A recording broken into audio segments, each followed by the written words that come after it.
Hey everyone, welcome to mystery. আমি মাত্র adventure ডুমসে এর ট্রেলার 2 দেখলাম, আর এটা দেখে সরাসরি বোঝা যাচ্ছে ডক্টর ডুম কি ধরনের ধ্বংসযজ্ঞ চালাতে যাচ্ছে। মার্বেল যে 4টি টিজার ট্রেলার রিলিজ করেছে, এটা তার মতো দ্বিতীয়। এই ট্রেলারটি পুরোপুরি ফোকাস করেছে থর আর তার পালিত মেয়ে লাভের উপর। এই ভিডিওতে আমি 1 মিনিট 39 সেকেন্ডের এই টিজারটি শর্ট বাই শর্ট বিশ্লেষণ করব, আর এর ভিতর থেকে সব গোপনত্ব বের করে আনবো। আমার কাছে এই টিজারটি প্রথমটার চেয়ে বেটার লেগেছে। প্রথমটা শুধু দেখানো হয়েছিল স্টিভ ফিরে আসছে আর তার একটি ছেলে আছে, কিন্তু এই টিজারে আমরা দেখি বজ্রের দেবতা থরকে হাঁটু গেড়ে বসে থাকতে, যা আমাদের সিনেমার কাহিনী সম্পর্কে একটা ভালো ধারণা দেয়। চলুন ট্রেলারটি বিশ্লেষণ করা যাক। ট্রেলারটি শুরু হয় একটি শান্ত বনের দৃশ্য দিয়ে, যেখানে লম্বা লম্বা গাছ সূর্যের আলো উকি দিচ্ছে। সব মিলিয়ে বেশ শান্ত পরিবেশ, কিন্তু এটা সেই ঝড়ের আগে শান্ত অবস্থার মতো। বনের মধ্যে ট্রেলার শুরুটা আমাদের বলে দেয় যে থর আর লাভ সম্ভবত লোকালয় ছেড়ে কোথাও লুকিয়ে আছে। এরপর ক্যামেরা ধীরে ধীরে নিচে নামে এবং আমরা দেখি থর হাতে স্ট্যাম্প ব্রেকার নিয়ে হাঁটছে, কিন্তু খেয়াল করবেন এই শটে থরকে দেখে মনে হচ্ছে সে কাঁদছে, বাম হাত দিয়ে চোখের পানি মুছছে। ভয়েস ওভার বা নেপথ্য কণ্ঠের অংশে গেলে আমি ব্যাখ্যা করব কেন এটা গুরুত্বপূর্ণ, কিন্তু তার আগে ভিজুয়ালগুলো বিশ্লেষণ করি। প্রথমে সিনটা কালো হয়ে যায় আর আমরা একটা ঘরের ভিতর দেখি। সম্ভবত থর আর লাভ এখন এখানেই থাকে। এই জায়গাটি দেখতে মোটেও সেই স্পেসশিপের মতো না যেখানে আমরা শেষবার ওদের দেখেছিলাম। তার মানে থর তার মেয়েকে নিয়ে অন্য কোথাও চলে এসেছে। দৃশ্য দেখে মনে হচ্ছে লাভ অসুস্থ। লাভ অ্যান্ড থান্ডার মুভি শেষে আমরা যে খুশি উজ্জ্বল বাচ্চাটাকে দেখেছিলাম, সে এখন আর তেমন নাই। আর এতেই প্রশ্ন জাগে, যে কিনা খোদ ইন্টারনেটি থেকে জন্ম নিচ্ছে, সে কিভাবে অসুস্থ হয়? ভুলবেন না, সে আসলে গড়ের মেয়ে। আমি জানি ইন্টারনেটি হলো আর্থের মূর্ত প্রতীক। আসলে প্রতিটি ইউনিভার্সেরই ইন্টারনেটের নিজস্ব ভার্সন বা ভেরিয়েন্ট আছে, তাই হতে পারে এটা শুধু একটা থিওরি।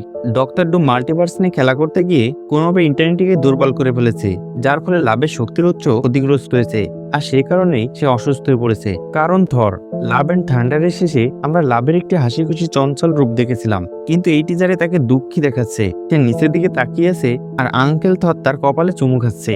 তাই হ্যাঁ, আমার মনে হয় সে কোনো বিপদে আছে, যা ডোমেস্টিক মুভিতে থরের জার্নিটিকে অনেক বেশি ব্যক্তিগত করে তুলবে। এরপর আমরা আবার বনে ফিরে যাই, যেখানে দেখি থর হাঁটু গেড়ে প্রার্থনা করছে। সে অডিনের কাছে প্রার্থনা শুরু করে।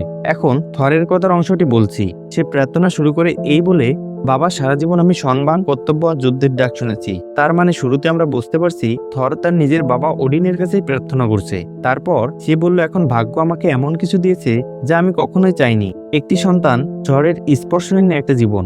আমাকে আলফাদারের শক্তি দাও, যাতে আমি আরেকবার লড়তে পারি, আরেকটি শত্রুকে হারিয়ে তার কাছে ফিরতে পারি, যোদ্ধা হিসেবে নয়, উষ্ণতা হিসেবে। তাকে যুদ্ধ নয়, স্থিরতা শেখাতে পারি, সেই স্থিরতা যা আমি কখনোই জানতাম না। প্লিজ বাবা, আমার কথা শোনো। এরপর স্ক্রিন কালো হয়ে যায় আর যা লেখা আসে, Thor will return in Avenger Doomsday. 5 ঘন্টা চেয়ারস ইভেন্টের সময় এটা মোটামুটি ঘোষণাই করা হয়েছিল।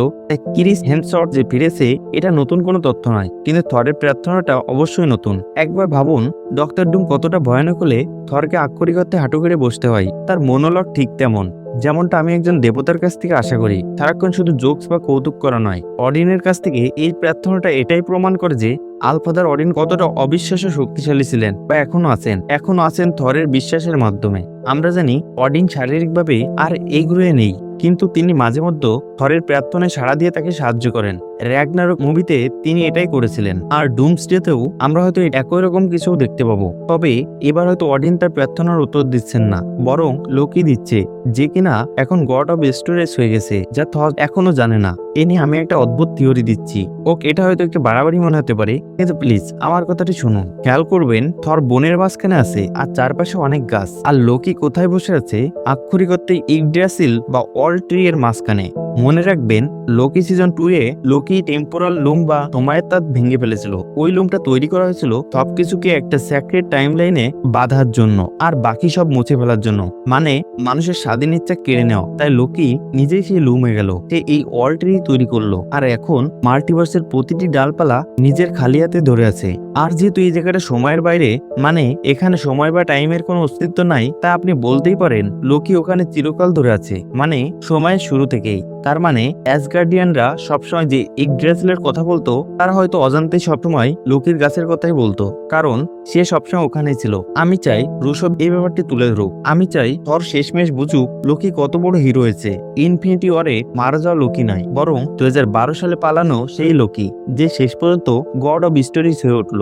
এখন থরের প্রার্থনা থেকে আরো কয়েকটি অর্থ বের করা যাক। সে অডিনের কাছে আলফাদারের শক্তি চাইছে এবং স্বীকার করছে যে সে এমন এক হুমকির মুখোমুখি যা সে আগে কখনো দেখেনি।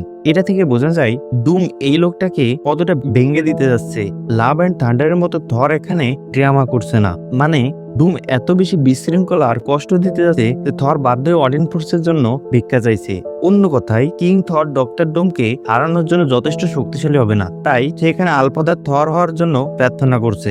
ইনফিনিটি ওয়ারে থর রকেটকে বলেছিল আমার আর হারানোর কি আছে। ওয়েল, তার এখন হারানোর মতো অনেক কিছুই আছে, তার মেয়ে। আর আমার মনে হয় ঠিক এই কারণেই থর এই টিজারে কাঁদছে। আচ্ছা, এই ফাঁকে একটু সিনেমাটোগ্রাফি নিয়ে কথা বলা যাক। আর এই দুটি টিজার দেখতে কতটা সুন্দর হয়েছে। সোশ্যাল মিডিয়ায় শেয়ার করা বিহাইন্ড দ্য সিন ছবি দেখে মনে হচ্ছে থরের টিজারটি কোনো রিয়েল লোকেশনে শুট করা হয়েছে। থরের মুখের এই ক্লোজ আপ শট যেখানে স্টর্ম ব্রেকার ফ্রেমে হালকা একটু দেখা যাচ্ছে।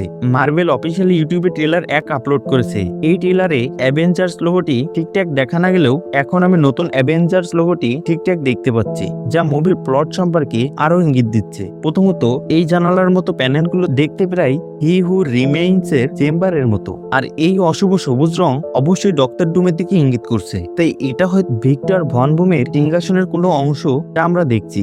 এখন আমি যদি একটু জুম আউট করি, খেয়াল করবেন অ্যাভেঞ্জার লোগোর বৃত্তের চারপাশে মোট 43টি রুন আছে। এটা ইঙ্গিত দিতে পারে যে স্কারলেট উইচের মতো ডক্টর ডুমও অন্যদের মাইন্ড কন্ট্রোল বা নিয়ন্ত্রণ করতে রুন ব্যবহার করবে।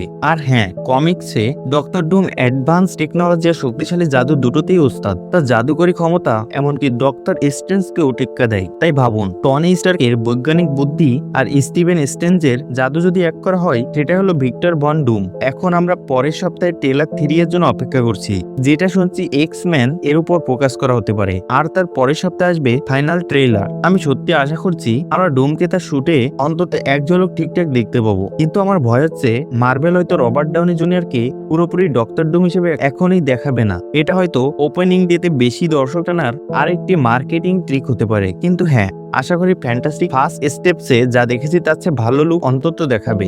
ভিডিওটি যদি ভালো লেগে থাকে তাহলে প্লিজ কমেন্টে জানাবেন, লাইক করবেন, পাশের বাটনটি চেপে দিন আর নোটিফিকেশন অন করে রাখুন। দেখা হবে পরের ভিডিওতে। ভালো থাকুন, সুস্থ থাকুন, ধন্যবাদ।